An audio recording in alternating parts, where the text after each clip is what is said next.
Alrighty, YouTubers and Facebookers, if anybody gets this video, I was originally going to sharpen the blades. I ain't even got that far yet. But let's check it out some more, dig deep. Well, here we got no engine. I know what happened to it. I took it out. Because one thing after another, when you come across these, the drive shafts have to be, guess what? In line. When those drive shafts have to be in line, it shears bolts. And the engine I bought for this lawn tractor, drive shaft sits up a little higher than normal. It angles the drive shaft, but it's perfectly in line when the bolts are held on tight. Well, let's go take a look at this. I don't have the bolts, but I got pictures I can load up in here. Here is the flywheel that it bolts up to, 23 horse Vanguard. There's the info. Let you take a good look. 627cc, so it sits up just about a metric inch or a quarter inch higher. That's the whole video of the engine taken out. I gotta pressure wash this thing off pretty bad. That's what it took. That took a whole bunch of took only one bolt extractor, and I had to take a tap and re-tap the hole because it screwed up the hole pretty bad. And like I said, this is Miller reporting to you of no engine on a lawn tractor. I noticed this because I'm a very, very picky person when I come to my engines. And I gotta pull these blades off tomorrow. And now, well, I better go get the light. I'm gonna have to walk back to go get the light. But nobody's fault. This is just a wear and tear part, and it actually looks pretty good in the light. Well, like I said, I'd use some of these tools, get some of this junk out, mess. There is the hole. Well, excuse me. There's the hole that was messed up. I re-tapped both because it kind of messed up threads. I re-tapped both of them. Here's the end result of when you pull the engine. It looks very, very nasty. I'm gonna clean all that up. It's covered in grass because somebody's been using it. So, not me. I have got almost about, roughly, if I can get this light to shine down there. Well, I'm rubbing it on the case there. And that's a battery box. That shaft goes all the way to the back. This is a shaft drive lawn tractor. I can't get it to focus, but this is a shaft drive lawn tractor. It goes all the way to the back of the transmission. Y'all should know what that goes to. I have to clean all this puppy up. This is bad. I don't ever let it get this bad, but I'm not going to get in a hurry on this one, putting it all back together this time. What is that?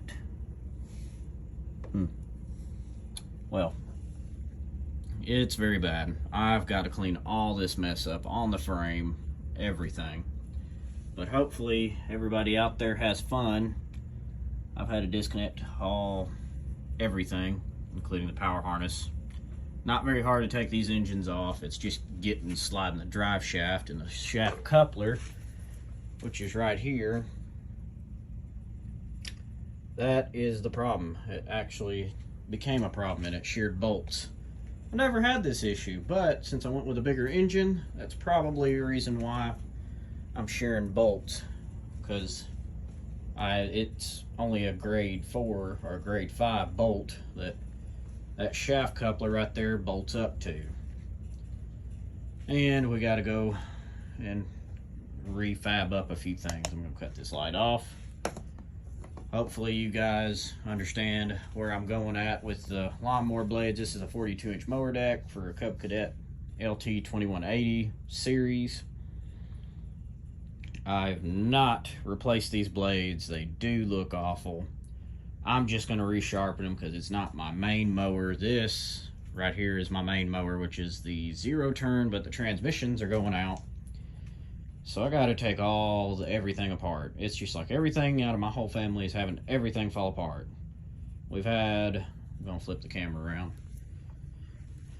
We've had numerous breakdowns, including automotive, Jeep, truck, small engines, everything falling apart. Like, I'm having too much time on fixing and nothing working. Anything that ever frustrates me, if you know the channel, is the most frustrating thing that I've ever went through in my entire life. And here's the engine on the workbench from the other side, which everything looks fine, nothing major, still has oil. You can pull the dipstick and look right here on the camera. If I can get it to focus. Yeah, you can see just a hair of it. Yes, I know I gotta change the oil. If anybody comments, I am gonna change the oil. I just haven't yet. If you live in that poor folk life, that's the reason why. And there's the time for the hours, which my hour meter got ran up on the lawn tractor. Going back this up. There's all the tools I used and all that. Front of the engine, side of the engine, which has a serial number on the valve cover, which is fantastic. It's stamped into the engine. Oh, don't judge me by my welds, but that's stick welds. That's before I got a MIG welder. And that's the engine to a Cadet LT2180. Went with a bigger engine, which is a 23 horse, 627cc. I could have fit a 670, but it probably, the hood, give me a minute. The side hood panels would barely fit. That's why I went with this one, with the Briggs motor, commercial engine. But letting everybody know, this commercial engine that you don't know about, which these pumps are notorious for being a pile of crap. I'm having numerous issues with that, but it still works when it wants to. Made in Japan. That's just sad. I'm fixing to electronic fuel pump it, so that way it gets the correct amount of fuel pumped to it. Like I said, that's the engine, Vanguard 23 horse. Sorry to make this video long. If you ever go into depth with your engine, which this one sits up about a 1/4 inch higher, I know it was going to cause drive shaft issues where the shaft's going like this a little bit. It's going to tilt back a little bit. And I already knew that. That's what I'm running into right now. Now, the biggest deal is the drive shaft and the bolts take wear and tear. You must, always must, tighten down your hardware at the correct foot-pounds. If you don't, it's going to just obliterate like what it did to me, which I correctly torqued mine to spec. And look what I went through. But other than that, I was able to get the bolt extractor and I got it out. It was very fantastically, but it was very frustrating. Hopefully everybody out there, YouTube, you're cool. We'll catch you on the next one.